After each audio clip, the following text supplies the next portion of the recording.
If you've ever been through a catastrophic event where you needed some restoration work done, it's not something to take on your own. We've got an expert here who's going to tell us how to deal with it. Stay tuned.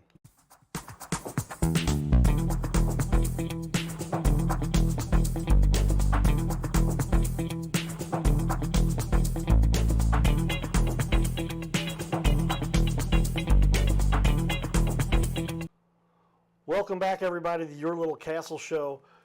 Carter Rethwish, a.k.a. the Cardinal Cowboy here. I've got the hat here, don't you worry, everybody. But you've probably seen me running around in the community. We get to talk to leaders in our space here to help us. And there's a lot of stuff I want to learn about, but this is something I've been through personally and had that tornado came through here in 2013. Roof, siding, two sides of the siding. I just didn't have all the experts I needed. And when it came down to it, I didn't get everything I should have. I should have had an expert like you helping me go through. When you go through this kind of event, you always want to have an expert. Absolutely, and our situation is a little bit different because you only have to call one expert because I do it all. We do the water that comes in the house, the siding, get somebody for the roof. So you're not dealing with multiple contractors, you're dealing with one person. Yeah, when you only have to deal with one person, when you're going through this thing, it's a big task to take on. It is. And you don't want to be juggled. You don't want to be the GC. You want to hire somebody who's got everybody intact. You've got your guys all work for you directly. Absolutely, and there's so much stress and it's financial that hits you at one time. So when you have to deal with just one person, it's a huge relief for the customer. Well, somebody's been doing it for so long, 25 years of experience now, 8 years with your own business, one of the leaders in our community. With that, we give a shout out to our sponsors, Carroll House Furniture, because you like nice things in your little castle, and hopefully you have a nice castle. And but if you don't, maybe you just need to get it restored properly. If you've ever been through this kind of situation, get a hold of her. Maybe Mark here helped you to do the restoration. But you go 100 miles, you're based out of Farmington, Missouri, but you go 100 miles for everything that you do. Yeah, we do. And we would probably go further, but I want to be within an hour of response time, because when there's a disaster that happens, people want to sit and watch water coming in their house and filling up. They want somebody there.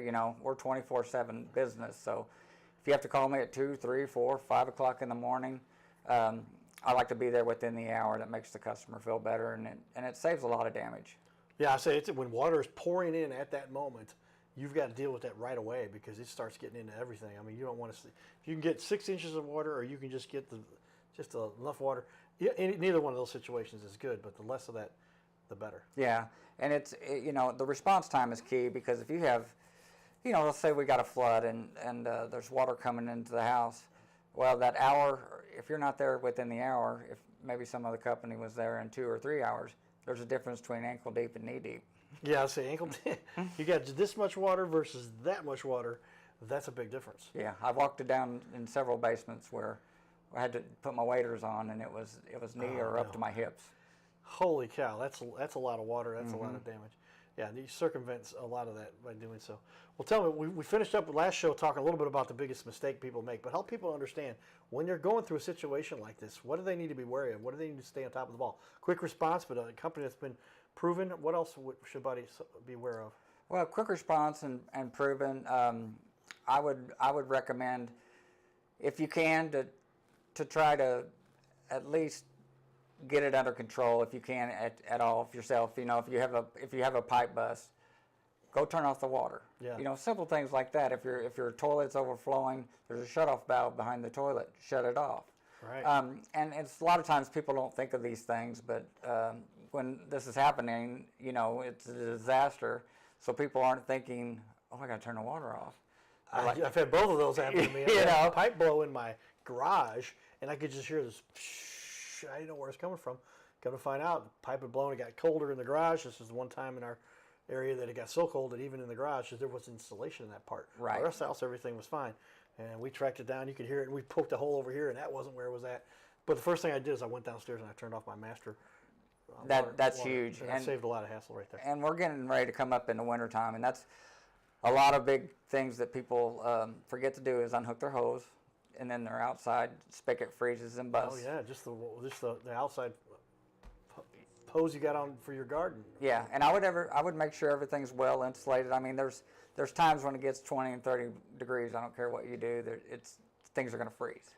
Yeah. But there's things that you can do to prevent this too, and I would just recommend people to prevent, have insulation around your pipes, or make sure the heat is at a sufficient amount. If you leave on vacation, make sure that your heat's turned where it'll kick on when it gets cold and things like that.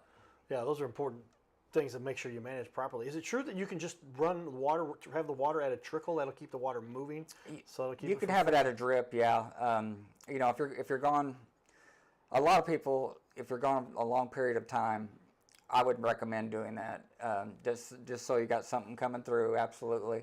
And then, setting your heat to a certain temperature where it will kick on if it gets really cold. But yeah, that is true.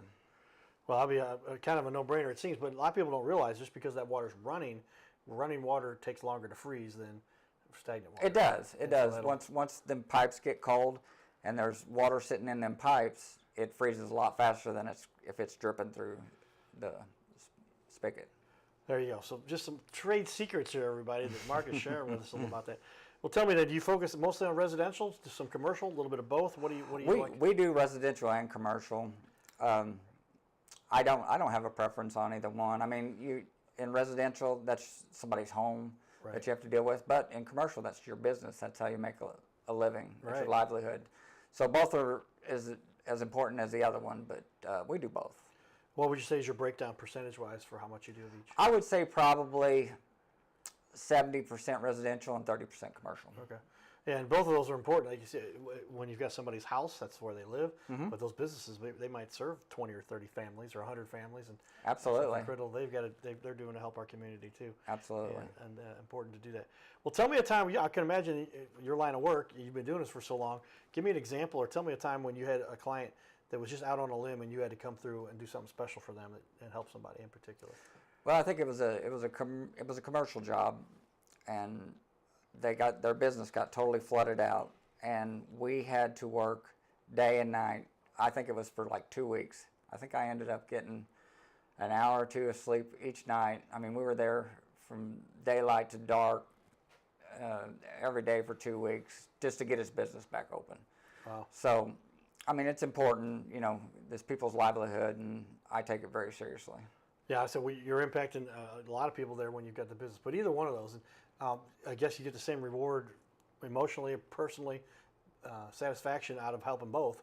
Is there one that makes you feel? I guess either one, you're always helping somebody get back on their feet. Yeah, it's rewarding either way, if it's a business or it's your home. But it seems like to me, the home's where the heart is, as always they say, and right. And if your home's tore up, you don't have any peace because you're at a hotel, or if it's bad enough, you're going to be there, or you're not thinking straight because your home's messed up. But I think the home is probably the most rewarding thing to fix it back up. Yeah, when you're dealing with somebody's house, you're literally helping them to this is where they sleep, this is where the kids play, this is where they grew up in the neighborhood, and all these things that get involved in between.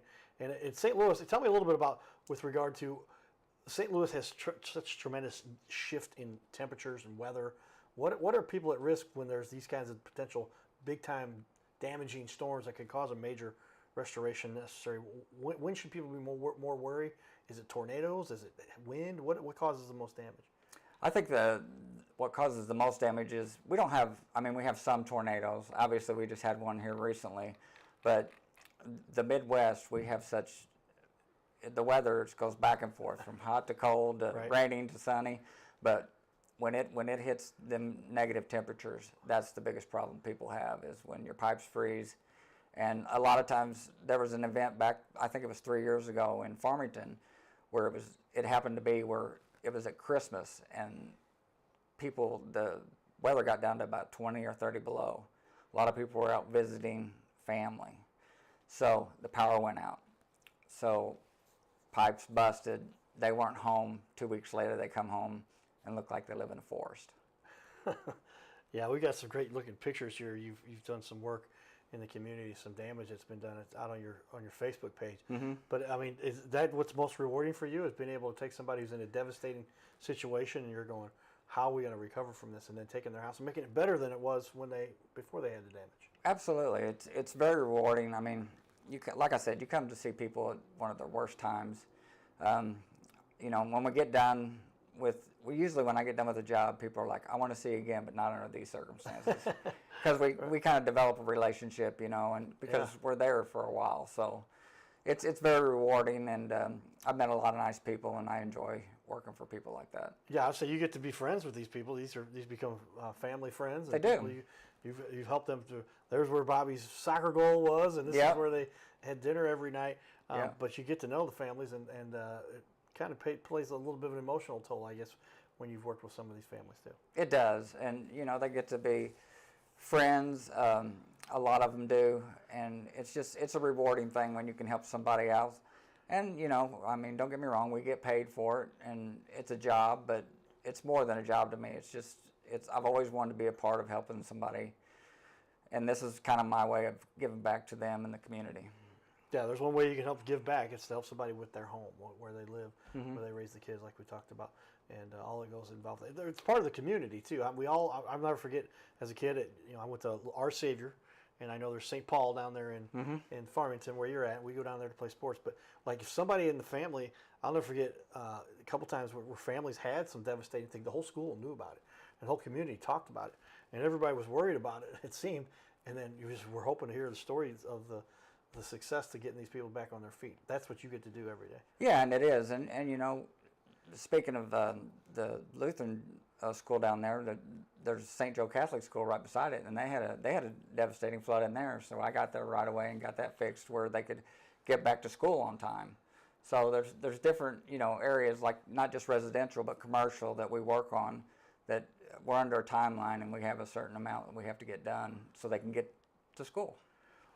That's what we're talking about. The community leaders who are out there making a difference and showing what it takes to get things done. I'm going to show off a little bit of the work you've done here, if it's okay. We've got some photos on your, there we go, on your page there. Let's just walk through a couple of these. And like this one here is one of the most shocking. What was going on here with this particular picture? You've got some damage there. Yeah, I believe that was down in a kind of a basement cellar type of situation where the sewer backup. And it was a building that hadn't been used in a while, and the owner actually didn't know that it was down there. So it sat there for a couple months, and it was quite the smell. But we got that all cleaned up and hard surfaced the concrete floor. What's hard surfacing is we've got a machine that it kind of actually cleans concrete, and it gets up to about 250 degrees. So all that bacteria and all that thing, we can get rid of all that smell and everything. Yeah, so you don't want a bunch of bacteria floating around in your house. You start to inhale all that. No, it can really be dangerous. Wow, okay. Let me scroll through a couple here. Okay. Yeah, you can just see some of the stuff that goes through. Decks getting torn out and replaced. And wow, showers that are redone, kitchens, bathrooms. I'm looking at, there's just about every part of the house you guys have done some work on. Yeah. And wow, you make things look like new. Tell me what happened here. This is somebody that looks like they've got almost like they got it remodeled, but they did. Actually, this is kind of an interesting job. The lady had another company. I think she started out as a remodel, and they came in and they busted her pipe. I always say they busted her pipe, so we came in and fixed all that, and we fixed all the damage.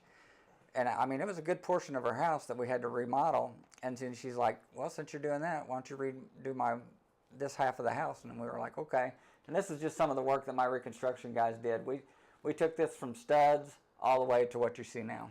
Wow. Okay. Yeah. And that looks like top-notch stuff right there. It's quality work. It's quality, good stuff. It's quality work. And the whole thing looks really great.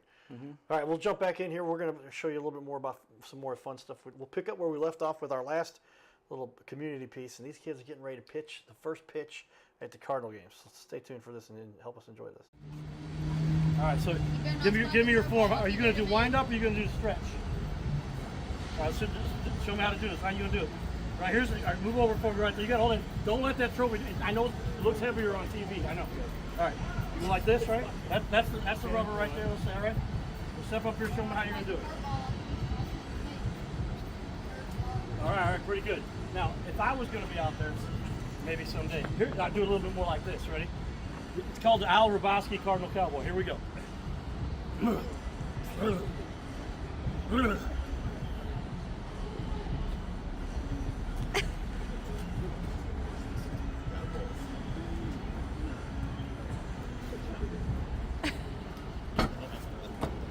gotta hold on.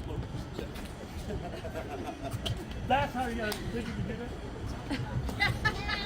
All right, let's go Cardinals on 3. You guys ready? We got it? You're all watching the Cardinals game, so come over and hold the trophy. You got it? Yeah. All right, here. 1, 2. Hold that up, because I'm gonna let you. If you guys say "Let's go Cardinals," then you guys get a picture of the trophy. All right, here we go. 1, 2, 3. Let's go Cardinals! Giddy up, touch the knuckles. His name is Carter Rethwich, but in St. Louis, he's known as the Cardinal Cowboy. He's a well-known fixture in the stands at sporting events in the Gateway City. He's one of its greatest cheerleaders, a super fan like no other. When he makes his rounds at almost every home game, he shares his love for sports with the rest of fandom with a smile, a cheer, some positive encouragement, and lots and lots of selfies and pics. But the Cardinal Cowboy was born of a tragic incident. Rethwich was an aspiring athlete in high school and college.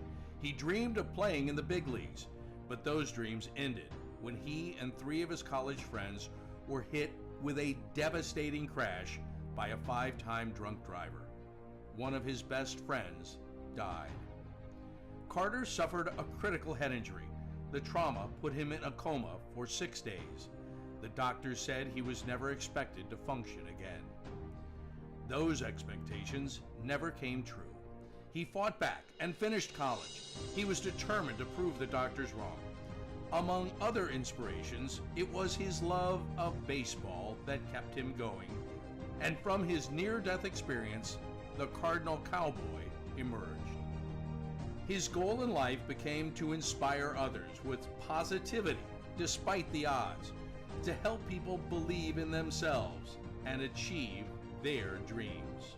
So after my coma, I realized that it was up to me if I was going to accomplish my goals, if I was going to reach my dreams.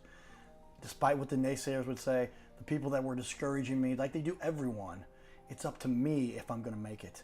Don't listen to the naysayers. It's up to you. You decide whether you're going to succeed, whether you're going to reach your goals. Dream, and then always, always chase your dreams. Never give up. Giddy up.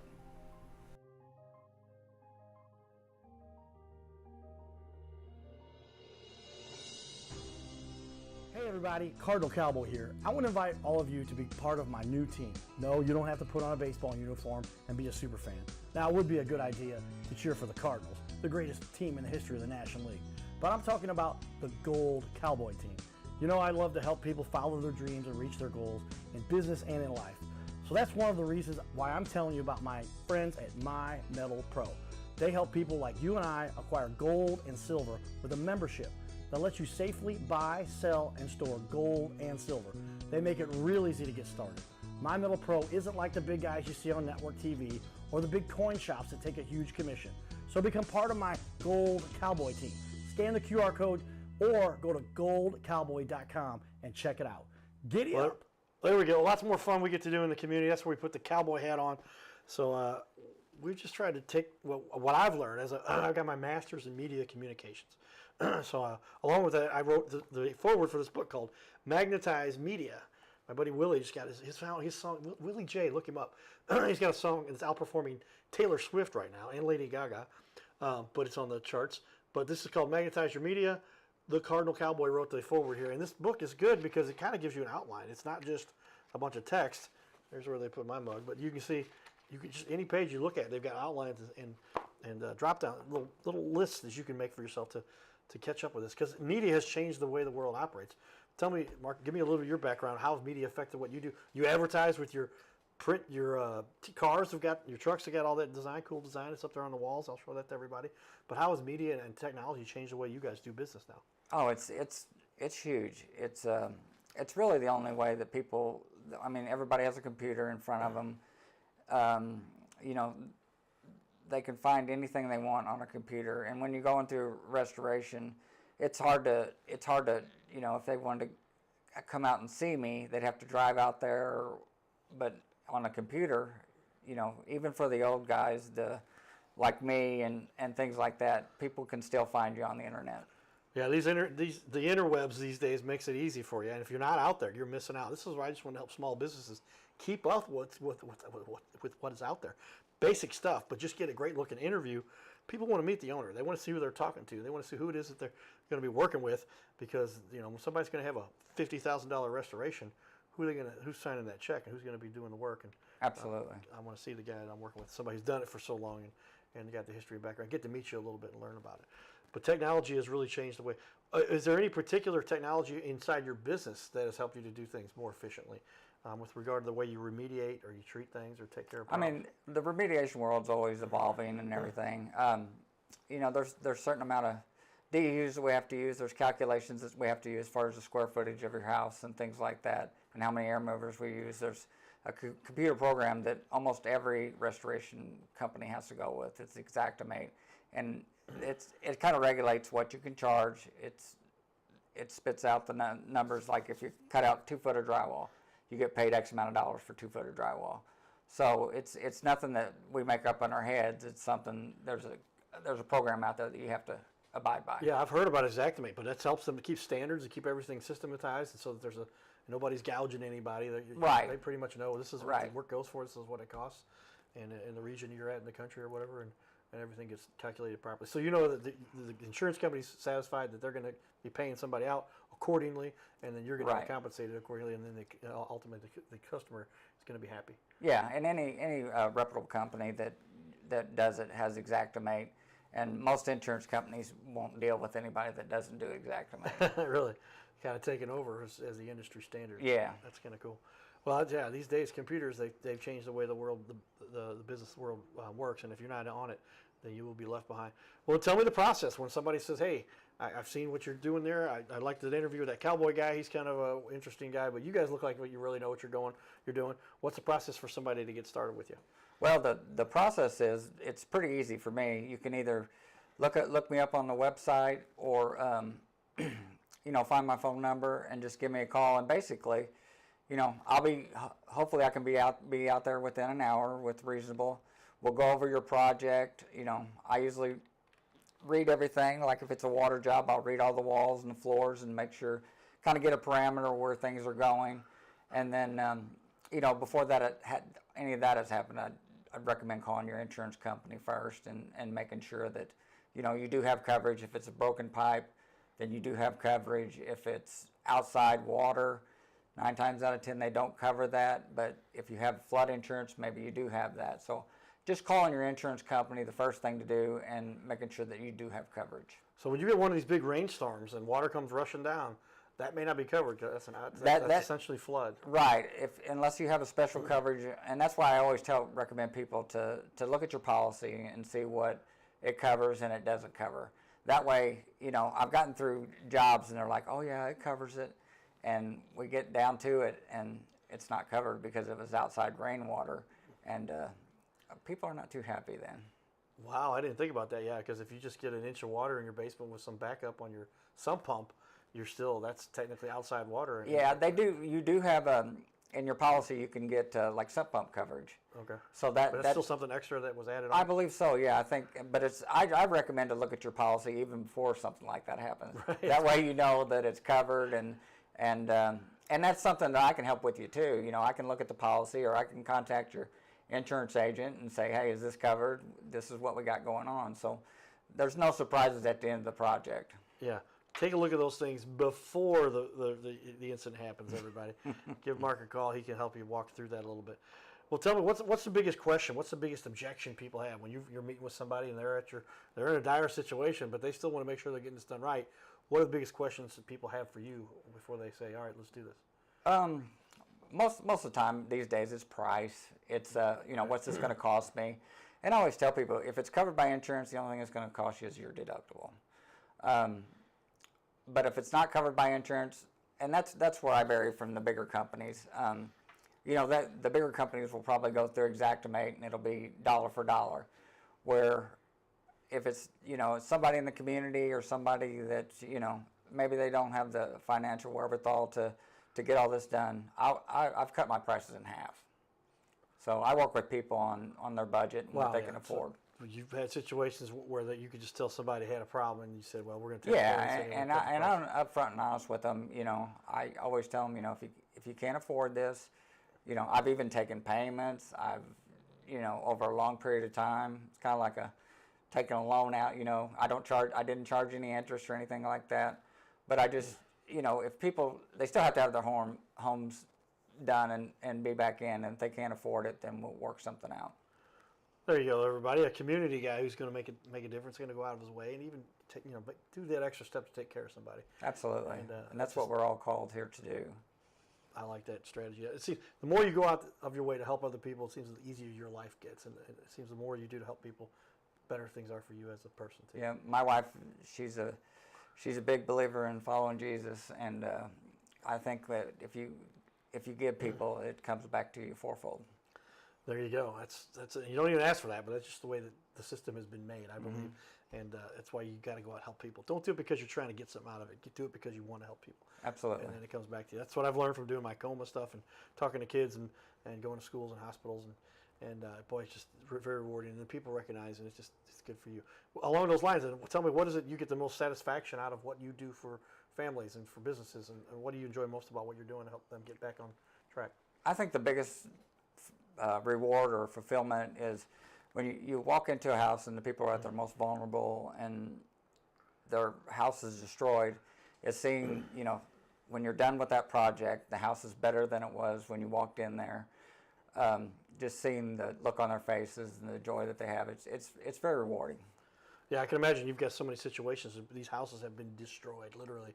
They're like, are we going to have a house when this is all said and done? But with your crew and what you get to do, another thing you bring to the table is you can do everything that is necessary. You don't contract anything out. You got everything in-house. Right. We do everything from when we get there to, the demolition, to the drying, to the putback. We do everything. We're one person, one contractor. We don't sub anything. There you go, somebody who can help you from top to bottom, everybody. Well, with that, as we finish up here, we've got about a minute left. Tell me, what do you feel like you do most to contribute to the community, whether that's through your work or do you have any particular organizations you focus on, but also just what you do to help people get back on their feet? Well, we do. My wife's big into charity work. We do a lot of charity work as far as, we try to help the community, like on the backpack programs and things like that. If the kids don't have lunches for school or something like that, we'll help with that. Just give them back to the community because, the community's been good to me, and I want to give back to, everything that they've done for me. So that's the most important part, is just giving back. Yeah, nobody made it all on their own. We've all had some help at some point from somebody to help us get through this. And it's good to see good companies, organizations like yourself going out of their way to help people. And it helps bring business. It helps to help the whole community. That's just the way the whole world goes around. It does. And when you help people, you feel good. And you can sleep at night. That's the key to this. Absolutely. No matter how much money you make, everybody, it depends how well you can sleep at night. That's right. And take care of the people that are helping you take care of your community.